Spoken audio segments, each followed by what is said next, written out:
Hi, welcome back. This episode is brought to you by World Market All Natural Blood Orange Soda. It's the best orange soda you will ever have in your entire life, and I'm hoping to get a sponsorship soon. So, there you go. I was going to do the irrational time signatures video today. That's what I came in here to do. And I'm not doing I'm not doing that tonight right now. There's a couple patterns I'm not entirely comfortable with, and I'm not sure there's enough variety with the whole thing. I do have, this is what I'm working with right here. There's a couple more that aren't written down actually, but it is there. I am doing it. It's just not ready yet. There's like a 5/4 and a 16/12 alternated. There's an 11/12. It's gonna be cool stuff, and those time signatures do exist, and we'll get to it maybe next time. But I came in here. And I was gonna do that, and I was kind of warming up, and then I decided I wasn't gonna do that, and I was just messing around. And there's this other thing I've been working on. It's not a song or anything, but it's developed into kind of a song structure. And so I thought I'd just go over that. I think it's pretty simple, just like a verse-chorus thing. So I'll just go through that. Talk about some of the concepts I'm using, some of the big picture concepts, kind of stitching it all together as one thing. It should go better than the last video, just because, I don't know, I'm a little better, a little more well rested and stuff. The song's not as complicated. So yeah, I'll just go through it, and I think to try something different, because I've been doing something different every single time now. Is just I'll go through the whole thing, and then at the end of the video I'm just going to play the full thing all together with no commentary or anything. Just try to get through it just so you can see what it all sounds like in context. I guess that might be helpful. Yeah, so that's what we're doing. I hope you're looking forward to that. Okay, so it starts out with just a fill, just a little, and then we get into it. The verse is in 24, which is 20 counts of 4, not 24 counts. And you don't, as with time signatures, you can write them a number of ways, obviously. It's a notational thing. You don't hear time signatures, you just hear the rhythms. But, I don't know, I kind of like writing it as one big meter. So we've just got backbeats going through the whole thing. So just on the evens, basically. So you've got 10 snare hits, and then the bar cycles over, basically. So you could think of it as like 2 bars of 4 and a bar of 2/4 if you wanted to. But the reason for this, so you've got the backbeats going, right? But more of those, 5 times as many as this. And the kick pattern is kind of in 9/8. It's just that right? 2/2 2/3. Common 9 pattern. We've got that going, and then so that's, if you do that, 9/8 or 9/16. No, yeah, 9/8. If you do that 4 times, it comes out to 18/4. And then you have those last 2 counts left, and you just have and then the bar starts over. So real slowly, I don't know if that explanation made sense, but real slowly it's so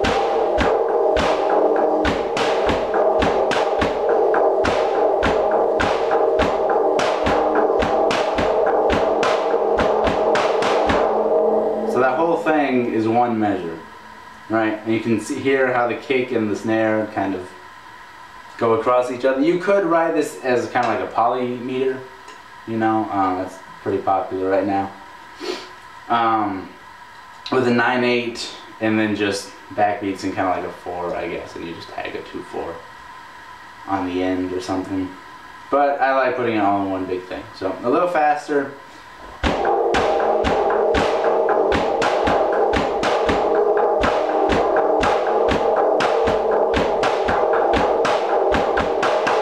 Right.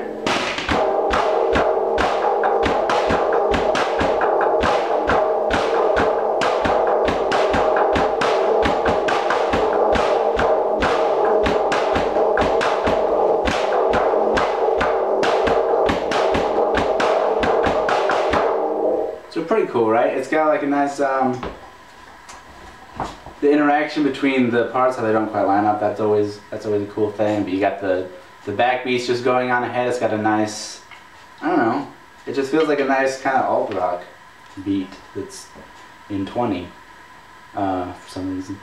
Okay, so that's the verse. We just do that some more, and then the pre-chorus is kind of a mixed meter thing. The main pattern is in 5/8, so we start out with,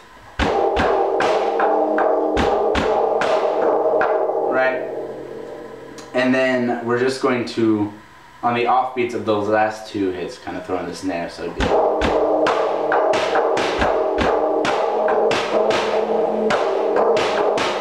right, that's a pretty standard kind of snare decoration in 4/4, but we're in 5 now, so.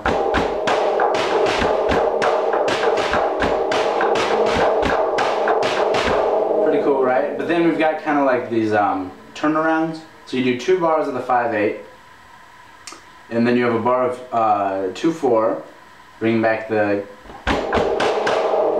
thing.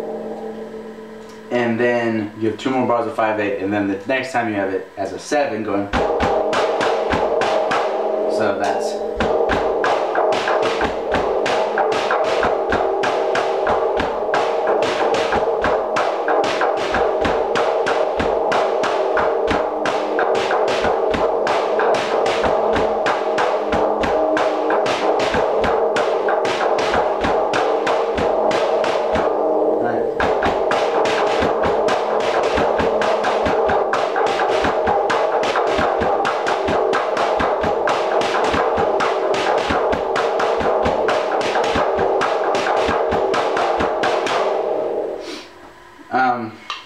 Yeah, so it's just kind of like a cool, kind of off-kilter, groovy thing. My bass, as usual, is acting up today. Bass pedal.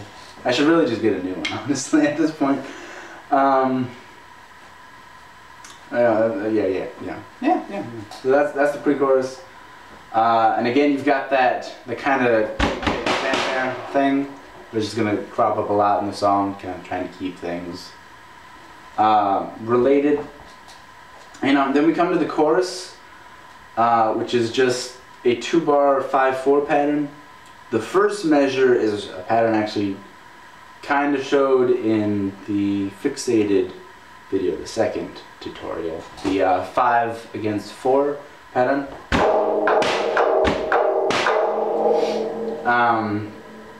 And what that is there, if you're not really familiar with that polyrhythm, 5/4. How I think of that is I think of the 5, and then for the 4 I do 1. Basically it's shifting, you have the 1E and if you put it into 16th notes, right? And if you shift forward basically every quarter note, that's the best way I think of it. So you'd be 1, and then the second one you're on the E, and then you're on the and then you're on the and that last one is just, you have nothing because you're, and that's how I always picture the 4. That's a pretty intuitive way, I think, so you don't have to just feel, you don't have to feel it, you can just, kind of grit it out.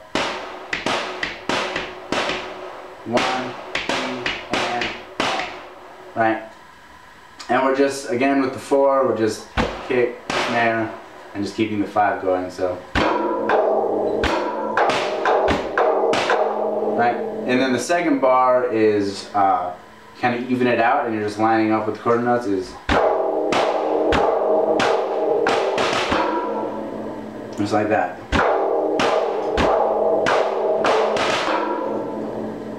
And putting it together, I guess.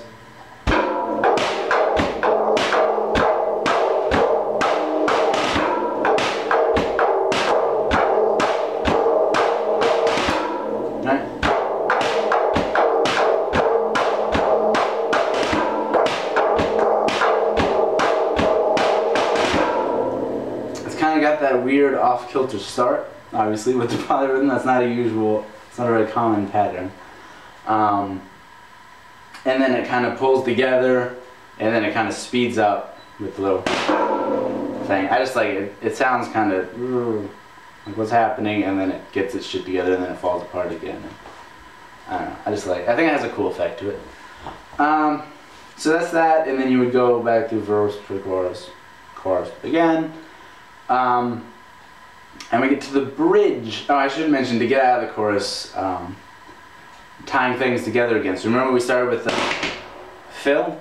That's the same way we get out of the chorus. So, like that.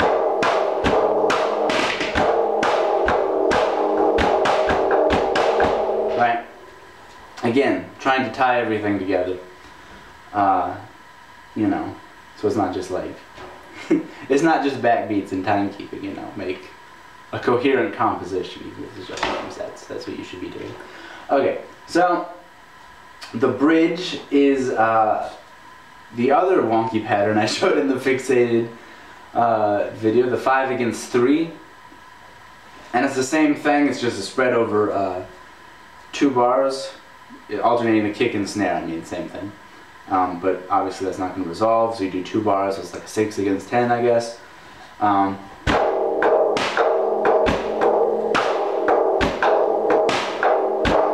Pretty wonky. There's no real intuitive way to kind of picture the 5 against 3 polyrhythm if you're not familiar with that one, I don't think.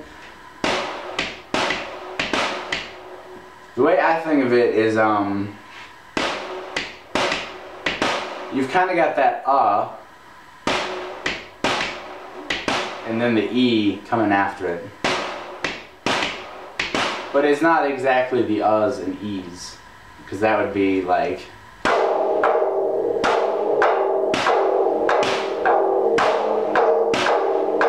see how rigid that sounds? You want to make it kind of fluff.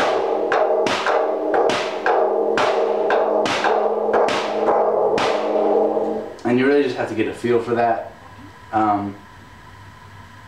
You know, I don't know. I don't know how else to explain it. Polyrhythms are weird because, you know, you can explain what they are pretty easily, but for a lot of them, you kind of just have to, play it and get used to hearing it and feeling it and stuff. But yeah, it's that. It's that. So.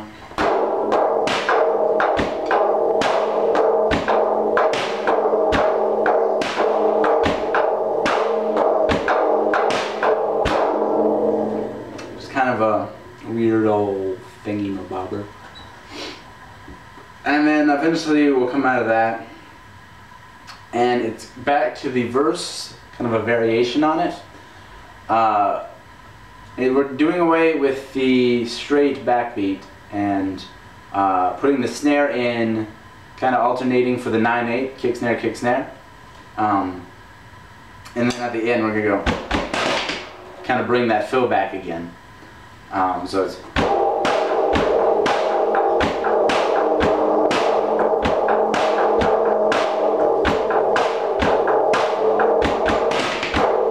see how it's all in the 9 now. The backbeat's kind of gone. It's just,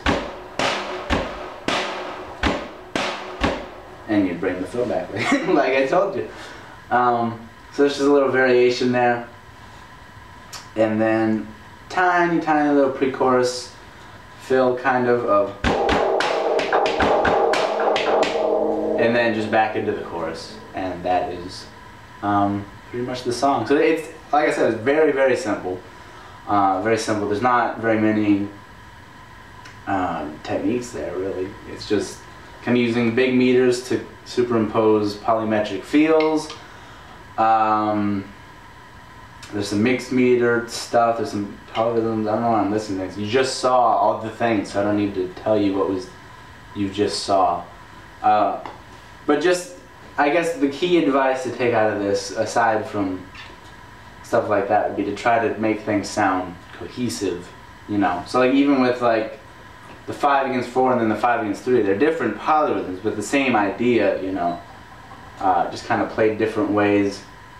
You keep bringing back that and the stuff, just to make it all kind of click.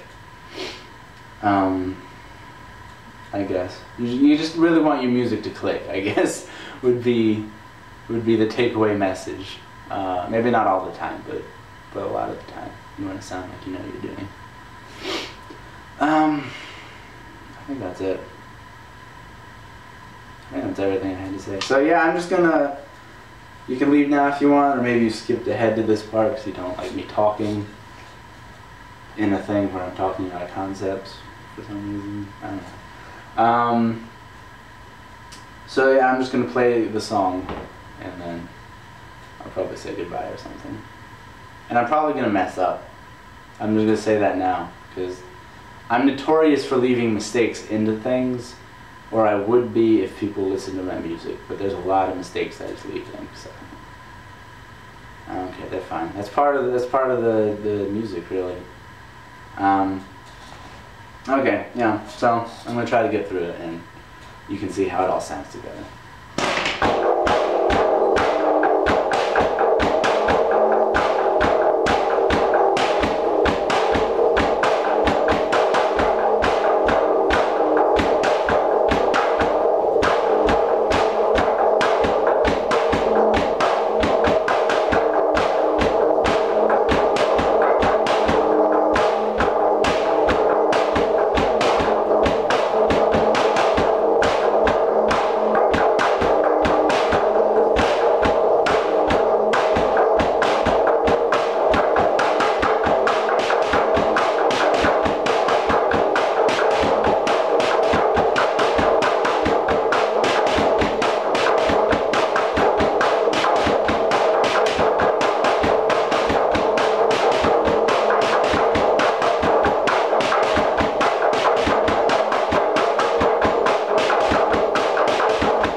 So that's how it all sounds together.